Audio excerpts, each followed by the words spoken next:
Ang kapangyarihan ay nasa taong kayang maghintay. Kapag pinili mong huwag mag-chat, binabago mo ang takbo ng laro. Kapag hindi ka nag-chat, siya ang maghahabol.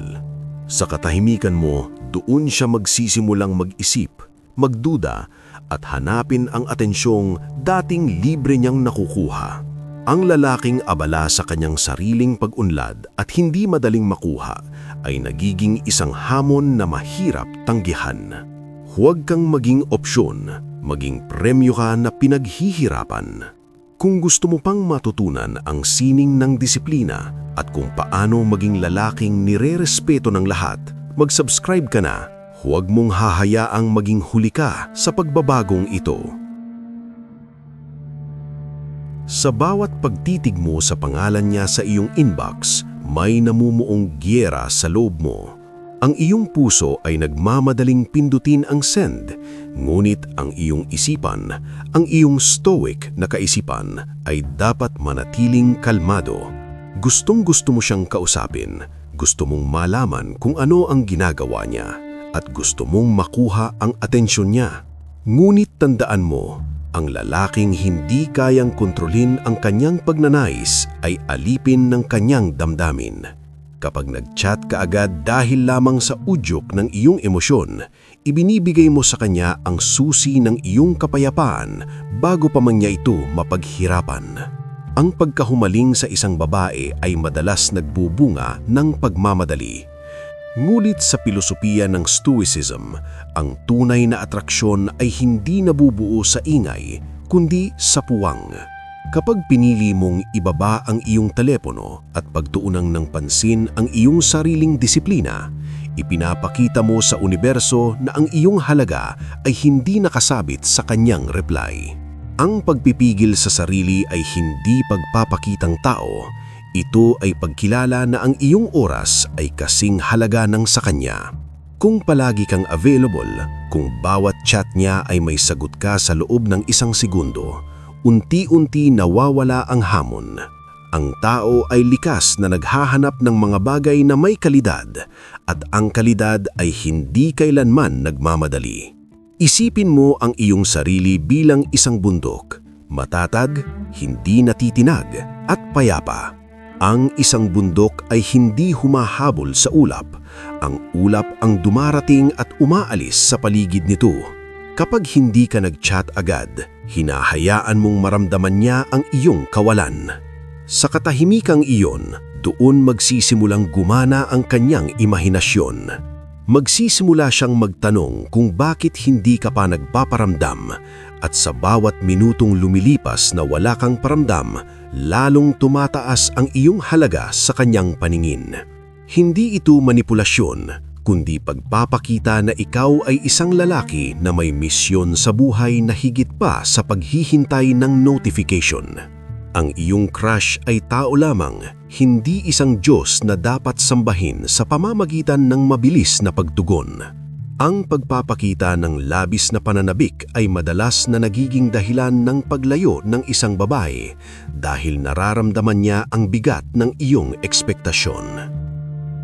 Sa sandaling magsimula na siyang magparamdam, kapag lumitaw na ang pangalan niya sa screen mo matapos ang iyong mahabang katahimikan, diyan masusubukan ang tunay mong pagkalalaki.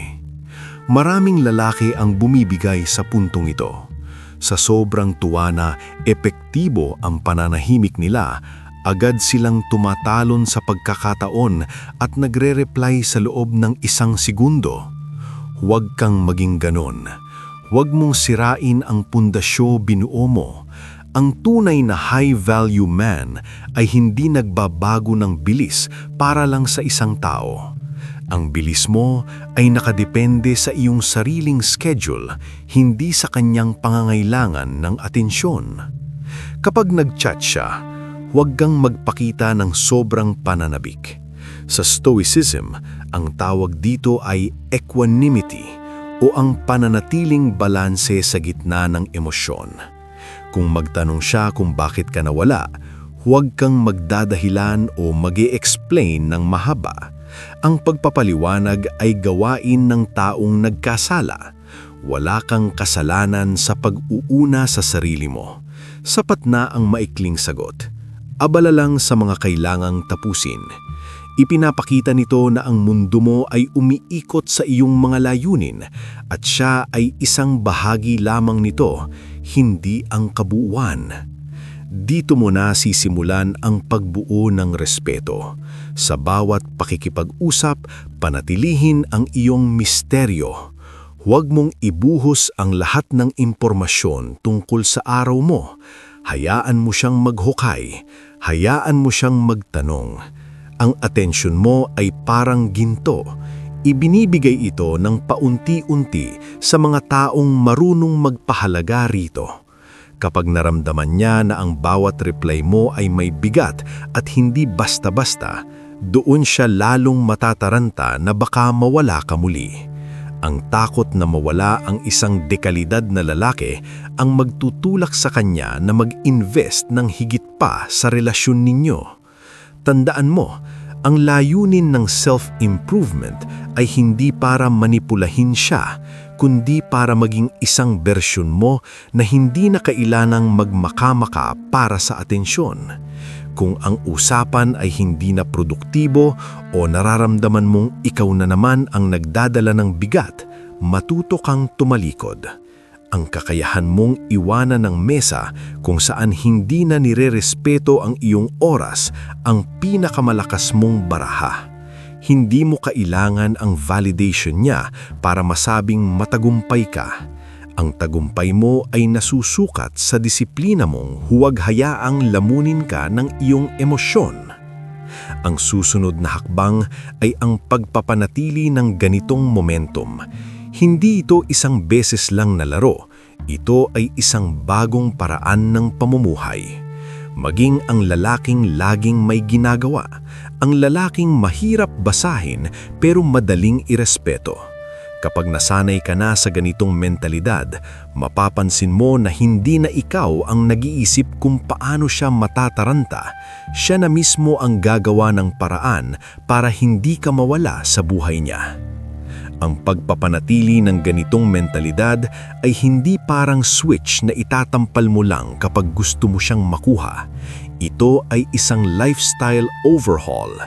Ang problema sa maraming lalaki, ginagawa nilang strategy ang pagiging stoic para makuha ang babae, pero sa loob-loob nila, naningining pa rin sila ng kaba. Ang kailangan mo ay ang tinatawag na amor fati, ang pagtanggap sa kahit anong mangyari. Kung mag-reply siya, ayos. Kung hindi, mas ayos dahil may oras ka para sa iyong sarili. Ang tunay na consistent mindset ay nagmumula sa katotohanang wala kang kinakatakutan na mawala sa iyo dahil alam mong ang taning pag-aari mo lang ay ang iyong karakter. Upang maging matatag, kailangan mong turingin ang iyong sarili bilang isang proyekto. Ang bawat oras na ginugugol mo sa pag-iisip sa kanya ay oras na nininakaw mo sa iyong hinaharap. Sa bawat gabi na gusto mong mag-chat ng walang kabuluhan, palitan mo ito ng isang gawain na magpapalakas sa iyo. Magbasa ka, magbuhat ka, o mag-aral ka ng panibagong kakayahan. Kapag ang buhay mo ay puno ng aktibidad at tagumpay, hindi mo na kailangang magpanggap na abala. Talagang magiging abala ka. At ang isang lalaking abala sa kanyang misyon ay natural na nakakaakit dahil ipinapakita nito na meron siyang mataas na pamantayan para sa sarili niya. Ang pagiging consistent ay nangangahulugan din ng pagtatakda ng boundaries. Kung mag-chat siya sa madaling araw o sa oras na alam niyang abala ka, huwag kang sumagot agad para lang ipakita na mabait ka. Ang pagrespeto sa sariling oras ang magtuturo sa kanya kung paano ka dapat irespeto. Kapag nakita niya na hindi mo binabali ang iyong mga prinsipyo para lang sa isang sandali ng lambing, doon siya tunay na hahanga. Ang lalaking may matibay na paninindigan ay bihirang mahanap sa mundong puno ng mga yes men at mga lalaking laging sunod-sunuran sa gusto ng babae. Huwag kang matakot sa katahimikan. Sa mundo ng self-improvement, ang katahimikan ay kaibigan mo. Ito ang nagbibigay sa iyo ng linaw ng isip. Habang siya ay nagtataka at matataranta sa iyong pagbabago, ikaw naman ay nagiging mas matalas at mas matatag. Hindi mo na kailangang magtanong kung mahalaga ba ako sa kanya, dahil ang tunay na tanong ay, mahalaga ba ang ginagawa ko para sa sarili ko? Kapag sinagot mo ang huling tanong ng oo, ang lahat ng iba pang aspeto ng buhay mo, kasama na ang pakikitungo mo sa kanya, ay susunod na sa tamang ayos. Manatiling gutom sa pag-unlad, hindi sa atensyon. Ang lalaking hindi naghahanap ng palakpak ay ang lalaking laging pinapalakpakan sa huli. Ang iyong disiplina ang iyong magiging kalasag at ang iyong pag-unlad ang iyong pinakamabisang salita. Sa puntong ito, dapat mong mapagtanto na ang pagpigil sa iyong mga daliri ay hindi lamang tungkol sa kanya. Ito ay tungkol sa iyong pagkapakatao. Ang bawat sandali na pinili mong unahin ang iyong katahimikan kaysa sa isang desperadong chat ay isang deklarasyon ng iyong kalayaan. Ipinapakita mo na ang iyong emosyon ay hindi isang laruang na pwedeng galawin ng kahit sino sa pamamagitan lamang ng isang notifikasyon. Bilang isang lalaki, ang iyong pinakamalakas na kapangyarihan ay ang iyong kakayahang manatiling buo kahit sa gitna ng kawalan ng sagot. Ang iyong halaga ay hindi bumababa kapag hindi ka nagpaparamdam. Sa halip, ito ay lalong tumitibay dahil pinatutunayan mo na ang iyong buhay ay may mas malalim na kahulugan kaysa sa paghabol sa atensyon ng iba. Huwag mong kalilimutan, kapag hindi ka nag-chat, siya ang maghahabol. Ito ay hindi dahil sa laro, kundi sa batas ng kalikasan. Ang lahat ng bagay na mabilis makuha ay madaling balewalain, ngunit ang mga bagay na nangangailangan ng pasensya at pagsisikap ay ang mga bagay na tunay na pinahahalagahan. Sa iyong pananahimik, itinuturo mo sa kanya kung paano ka dapat tratuhin. Itinuturo mo sa kanya na ang iyong oras ay mahalaga, na ang iyong atensyon ay kailangang paghirapan at ang iyong presensya ay hindi isang bagay na laging available sa bawat oras na maisipan niya.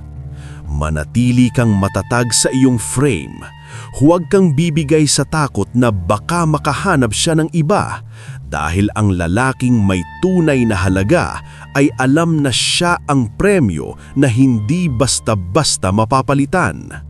Sa huli, ang iyong tagumpay ay hindi nakadepende sa kung magre-reply siya o hindi.